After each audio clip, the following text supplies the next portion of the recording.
뉴스 파이팅 배승입니다. 3부 이슈 인터뷰 이어갑니다. 어제 윤석열 대통령은 기자회견에서 눈앞에 있는 현안들에 대해서 입장을 밝혔습니다. 특검법과 관련해서도 대답을 했는데요. 2년 만에 이루어진 대통령 기자회견에 대한 전반적인 평가와 정치권 현안 함께 짚어보도록 하겠습니다. 김승수 국민의힘 의원 연결돼 있습니다. 안녕하세요. 예, 안녕하세요. 어제 오전에 이루어진 대통령의 국민보고 기자회견 어떻게 들으셨습니까? 예, 저도 기자회 쭉 봤습니다만은 이전과는 좀 확연히 좀 달라진 그런 대통령 모습을 보였다. 저는 이렇게 평가를 하고 싶습니다. 달라진 모습 어떤 겁니까? 어제 이제 취임 2주년 기자회견입니다만은 그럼에도 불구하고 이게 성과를 부각하기보다는 이게 이제 국민 그 눈높이에 맞춰가지고 이게 부족하고 또 책임이 있다는 것을 이렇게 좀 솔직하게 인정하면서 그런 좀 겸허하게 국민과의 소통을 좀 더 강화하겠다 그런 모습을 보여줬다 이렇게 생각을 하고요. 김건희 여사 문제와 관련해 가지고도 이제 또 직접적으로 사과를 또 언급했다는 거 이런 것도 상당히 또 달라진 모습이 아닌가 생각합니다. 그 해병대원 특검법과 관련한 질문에 대해서는 기존 수사를 지켜봐야 한다. 그리고 야당의 정치 공세다 하시면서 수사가 미진하면 본인께서 특검을 먼저 이야기하겠다 이렇게 이야기를 했는데요. 이 부분에 대해서는 어떻게 보셨어요? 예, 사실 특검이라는 것이 이게 검찰 등에 이렇게 수사가 좀 미진하다든지 이 봐주기 의혹이 있을 때 이럴 때 하는 게 특검 아니겠습니까? 그렇죠. 이런 기본적인 원칙을 말씀하신 걸로 이해가 되고요. 잘 아시다시피 해병대 특검 같은 경우에도 현재 수사 의혹 관련해서는 공수처에서 지금 수사가 진행되고 있고 또 여러 가지 이제 관리 책임, 지휘 책임 문제 관련해서 좀 경찰에서 지금 수사가 진행되고 있는 그런 지금 사건 아니겠습니까? 예. 그래서 이런 부분에 대해서 수사가 이제 끝난 뒤에 그래도 미진하다, 부실하다 이런 의혹이 있을 때는 직접 대통령 오히려 보면은 특검을 이렇게 요구하겠다 이렇게 말씀을 하신 거거든요. 예. 그래서 상당히 좀 이렇게 보면은 원칙론적인 말씀을 하시면서도 상당히 또 이렇게 보면은 좀 전향적인 그런 의사를 표시한 거다 이렇게 생각을 합니다. 그렇군요. 그렇다면 사실상 특검 거부 의사를 밝힌 걸로 봐야 되는데요. 이렇게 되면 국회로 들어와서 다시 재의결이 될 텐데 국민의힘의 이탈표 단속해야 되는 겁니까? 당연히 이제 앞서 말씀드린 것처럼 지금 수사가 진행 중인 상황, 그것도 보면은 검찰에서 또 수사가 진행되는 것이 아니고 민주당에서 그렇게 만들자고 해가지고 억지로 만드는 공수처에서 또 수사가 진행되고 있는 거 아니겠습니까? 예. 이 부분까지 공수처까지 못 믿고 이게 특검을 하겠다는 것 자체가 어떻게 보면은 좀 어불성설이다 이렇게 생각을 하고요. 그렇기 때문에 수사가 종료될 때까지는 일단은 수사 사항을 지켜봐야 된다 하는 것이 우리 당의 입장이고 그런 측면에서 아마 대부분의 우리 당 당선자들 또 현재 지금 21대 총선에서 일단 재의결은 되기 때문에 현재 지금 우리 당 의원들은 거의 같은 의견이다 이렇게 생각을 합니다. 거의 같은 의견이다 이렇게 보시는군요. 예. 알겠습니다. 이 기자회견에 대해서요. 야당에서는 좀 야박한 평을 하는데 유승민 전 의원은 이런 얘기를 했어요. 하나마나한 기자회견이었다. 이대로 당이 바뀌지 않는다면 함께 망한다. 이런 평가를 했는데요. 왜 이런 평가를 했을까요? 우리 당 당적을 갖고 계시면서도 이렇게 좀 사사건건 표명하는 것에 대해서는 상당히 저도 좀 이게 참 그동안 우리 당에 그래도 좀 원로격인데 맞는가 싶은 생각이 들고요. 앞서 말씀드린 것처럼 굉장히 좀 변화된 모습을 보였다 이렇게 평가들도 또 많이 또 받고 있거든요. 그래서 오히려 보면은 좀 부족한 점이 있으면 그런 부족한 점에 대해서 이렇게 보완적으로 얘기하는 건 괜찮은데 이렇게 그냥 일방적으로 표명하는 것은 저는 맞지 않다고 생각하고요. 우리 당이 어떻게 보면은 사실 이번에 총선 참패를 했기 때문에 정말 획기적인 변화를 위한 그런 혁신적 노력을 해야 된다는 그런 생각을 저도 이렇게 가지고 있습니다. 그래서 좀 더 우리 서민들, 약자들한테 더 파고들어서 그분들의 공감을 받는 정책들을 또 해야 되고 지금 이 민주당도 싫지만 국민의힘이 더 싫다는 그런 분들도 많이 계시거든요. 이런 거부감을 해소할 수 있는 그런 적극적인 노력을 해야 된다 이렇게 생각을 합니다. 아, 그렇군요. 알겠습니다. 이번에는 그 영수회담 비선 논란에 대해서 좀 여쭙고자 하는데요.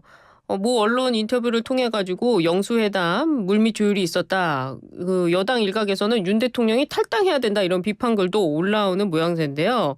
이번 영수회담 민주당 뭐 정성호 의원이나 한민수 대변인은 전혀 없었다는 입장인데 권영세 의원은 또 전혀 없는 얘기는 아닌 듯하다 이렇게 입장이 나오고 있어요. 이건 어떻게 보십니까? 일단 뭐 이번에 영수회담은 네. 대통령께서 전격 제안하시면서 그 다음에 의회라든지 시기 조율을 위해 가지고 우리 그 대통령실에서는 정무수석 또 저쪽에 민주당 측에서는 천준호 비서실장 등 그 공식적인 라인을 통해서 이렇게 그 네. 논의가 진행되는 과정들은 뭐 그대로 우리 일반 국민들도 보면 뉴스를 통해서 지켜봤지 않겠습니까? 그렇죠. 그렇기 때문에 이미 이제 저 대통령실이나 민주당에서도 이런 비선에 대해서는 부인을 했고, 네. 설사 어느 정도 이제 그런 쪽에 이렇게 의견들을 이렇게 개진을 해서 들었다 하더라도 그게 여러 사람들이 대통령한테 지금 뭐 이야기들을 하고 있을 거 아니겠습니까? 건의나 이런 것들 뭐 직접 만나서 또는 전화나 뭐 다른 그 경로를 통해서 그 중에 뭐 하나 정도의 일수는 있겠습니다만은 본인들이 마치 이렇게 다 한 것처럼 하는 것 자체는 뭐 자기들에게 존재감을 드러내고 과시하기 위한 그런 행동으로 생각됩니다. 아, 그러니까 뭐 비선 조율이란 건 없는 부분이다 이렇게 결론 내려도 되는 겁니까? 사실상 뭐 없다, 뭐 미미하다 이렇게 생각이 되고요. 이럴 때 예. 보면은 대통령이 주요 의사 결정하거나 이때 보면 여러 가지 다양한 의견을 듣는 것이 사실은 일반적이거든요. 예. 그런데 그동안 지금 윤석열 대통령이 어떤 민정수석실을 없앴지 않습니까? 보면은 아, 그렇죠. 국민의 여론이라든지 이런 의견 듣는 큰 주요한 채널 중에 하나가 사실 민정수석실인데 그런 것들이 기존에 공식적으로 없었다 보니까 이제 다른 경로를 통해서 다양한 의견들을 들을 수도 있지 않겠는가 싶습니다만 이번에 그래서 좀 더 이런 채널들을 공식화하기 위해서는 민정수석실을 설치하기로 됐고 지금 이제 인선이 지금 진행되고 있기 때문에 앞으로는 좀 더 체계적으로 네. 국민들의 의견 수렴이 되지 않겠는가 싶습니다. 아, 이 민정수석실의 보건과 관련이 있는 문제였군요. 알겠습니다. 네네. 국민의힘 원내대표가 어제 선출이 됐습니다. 추경호 의원이 선출이 됐는데요. 이분은 또 영남의 대표적인 친윤 의원으로 알려져 있는데 이 어떤 의미로 볼 수 있을까요? 추경호 지금 신임 원내대표하고도 뭐 오래전부터 여러 가지 뭐 인연들이 있습니다만은 가장 지금 어려운 시기에 또 최적임자가 아닌가 저는 그렇게 생각을 합니다. 그래요. 지금 우리 당이 뭐 지금 굉장히 여당임에도 불구하고 압도적으로 의석수는 적은 상황 아니겠습니까 보면은. 예. 그리고 이제 총선 참패로 상당히 당이 침체되어 있기 때문에 1차적으로 이게 신임 원내대표는 이게 좀 침체된 좀 우리 당의 분위기를 추스려 가지고 어떻게 보면은 우리 당을 다시 이렇게 보면 결집시킬 수 있는 건 지도력이 좀 있어야 되고 네.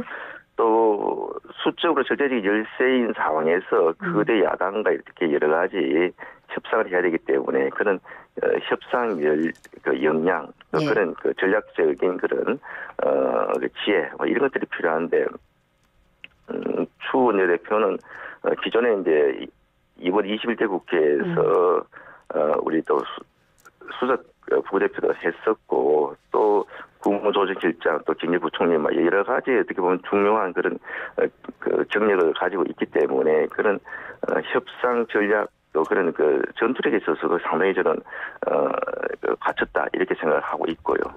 또 여당이기 때문에 무엇보다 중요한 게 결국은 대통령실하고 소통인데 뭐 바로 직전까지 경제부총리가 있기 때문에 그 부분에 있어서도 가장 잘할 수 있는 분이 아닌가 이렇게 생각을 합니다. 아, 그렇군요. 윤재호 원내대표도 그렇고 추경호 원내대표도 그렇고 이러다 보니까 이 국민의힘이 영남 색채가 너무 짙어지는 거 아니냐, 계속해서 영남에 그 매몰된 거 아니냐 이런 우려의 목소리도 있거든요.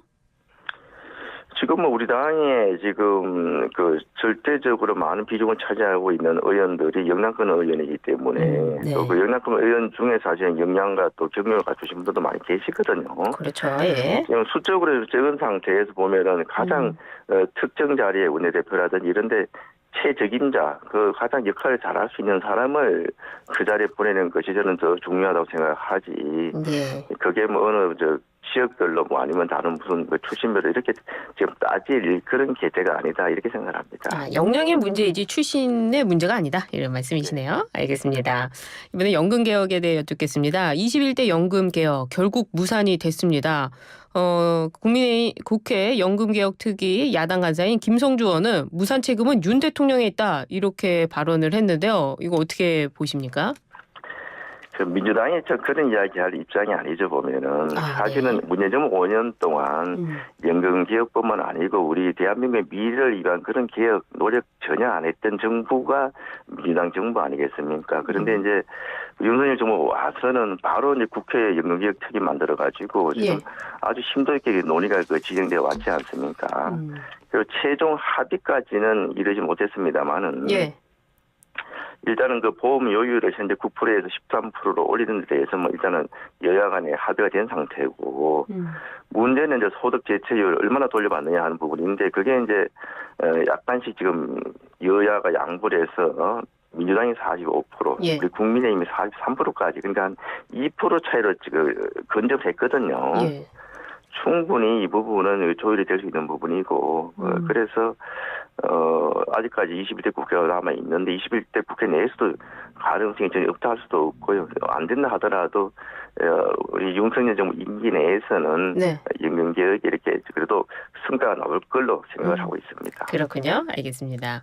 윤 대통령의 장모가 가석방 심사에서 적격 판정을 받았고 또 오늘 14일 출소를 앞두고 있습니다. 일각에서는 특혜 논란이 일고 있는데요. 어떻게 보세요?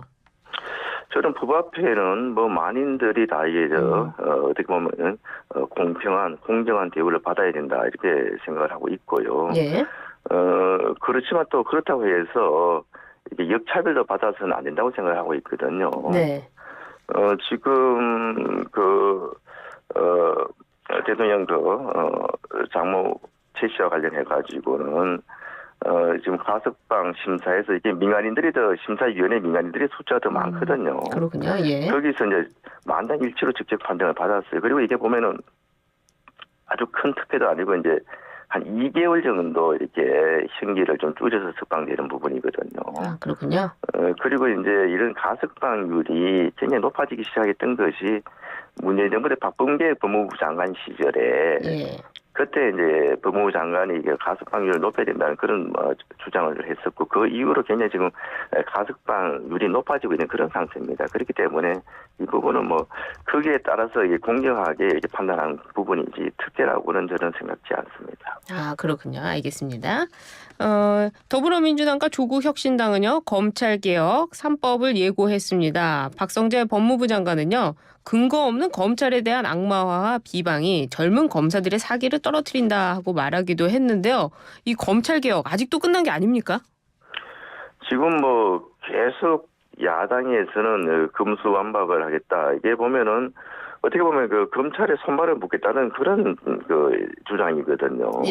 지금 사실은 검찰이라는 것이 이런 범죄자들로부터 국민의 그 재산 안전을 보호하기 위한 그런 조직 아니겠습니까? 보면은. 그렇죠.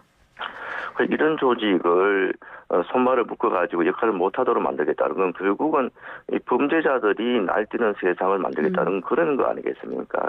이게 여러 가지가 다 지금 그 이재명 그 민주당 대표의 사법 리스크를 어떻게 보면은 방어하기 위한 그런 쪽으로 또 저쪽에 이제 조국 신당 같은 경우 조국 대표의 그런 사법 리스크를 어떻게 보면은 좀 방어하기 위한 그런 쪽에서 정치적으로 이렇게 공세를 하는 거다 이렇게 생각을 합니다. 이재명 조국 대표의 사법 리스크를 대응하기 위해서 검찰 개혁을 내세우는 것이다. 뭐 이렇게 말씀하시네요. 알겠습니다. 생각합니다. 홍준표 대구시장이요. 최근에 황우여 비대위원장을 겨냥해서 당대표 행세를 하며 전당대회를 연기하려고 한다. 가관이다. 이렇게 비판을 했는데요. 어떤 의미로 들으셨습니까? 조금 뭐 오해 소지도 있는 것 같고요. 그래요. 지금 사실은 황우여 비대위원장이 전당대회 시기가 조금 늦춰질 수도 있다고 이야기한 것은 제가 이렇게 이해하기로는 원내대표 선거 당초 5월 3일에서 어제 5월 9일 한 일주일 정도 연기되지 않습니까? 그렇기 때문에 물리적으로 전당대회도 이렇게 물리적인 시간들 준비 절차가 있기 때문에 좀 늦춰질 수도 있다 이런 취지로 말씀하신 걸 전 이해를 하고 있고요. 이번에 그 당선자 총회에서 보면 이번 그 비대위는 선거 관리를 위한 관리형 비대위로 하기로 거의 뭐 대부분 동의를 해서 그렇게 만들어졌던 것이고 예.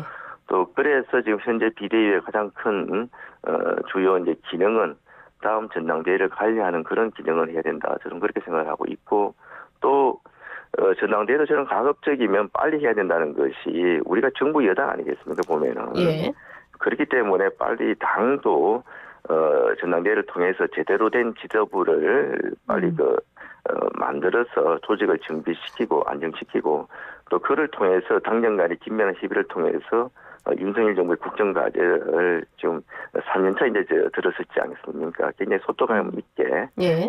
지금 추진해 나가야 된다. 그런 측면에서 전당대회를 가능하면 좀 빨리 해야 된다. 이렇게 생각을 하고 있고요. 아마 그런 측면에서는 황우여 비대위원장도 같은 생각을 갖고 있지 않는가 이 생각을 합니다. 황우여 비대위원장은 빨리 해야 된다기보다는 절차를 밟아야 된다. 홍준표 대구시장의 말이 맞는 거 아닙니까? 이렇게 되면 전당대회 연기하려고 한다. 예, 그러니까 입장이 이제 안 맞는데요. 예. 이게 뭐 이유 없이 연기한다는 이야기가 아니고 그런 물리적인 시간을 이 조금 지연됐기 때문에 원내대표 선거라든지 그 정도 뒤로 전당대회 시기가 밀려날 수밖에 없지 않겠는가 좀 그런 취지로 저는 이해를 하고 있습니다. 아, 그렇군요. 8월 달까지 가지는 않을 것 같다 이런 말씀이신 것 뭐 같은데. 그때까지 갈 이유가 없다고 생각합니다. 예. 한동훈 전 비대위원장이 등판을 하게 되겠습니까? 이게 앞서 이제 우리 원내대표도 이제 그런 말씀을 드렸습니다만은 네. 지금 우리 당이 그 원내 의식도 수조 굉장히 열세고 전체적으로 이번에 총선에서의 그런 여러 가지 국민 여론을 보더라도 상당히 지금 야당한테 이제 밀리고 있는 그런 상태이기 때문에 우리 당을 좀 이게 좀 업시키고 네. 우리 당의 결집력을 높이고 또 차기 이제 지방선거나 대선 승리를 가져오도록 하기 위해서 어떤 분이 당대표가 가장 적합한 것인가 네. 이런 측면에서 저는 당대표 후보를 좀 찾아야 된다고 생각을 하고 그런 측면에서 누구는 되고 누구는 안 된다 하는 것들보다는 또 일정도 가능하다 지금 이 말씀이시네요. 뭐 네. 가능하다고 저는 이렇게 생각을 합니다만은 네. 한동훈 알겠습니다. 또 비대위원장 같은 경우에 어쨌거나 뭐 이 총선 참패 책임에서 또 이게 또 전혀 이게 또 네. 자유로울 수는 없지 않겠습니까? 그런 네. 측면에서 뭐 생각을 하지 않겠습니다. 알겠습니다. 지금까지 말씀 잘 들었습니다. 감사합니다. 예, 고맙습니다. 예, 김승수 국민의힘 의원과 함께했습니다.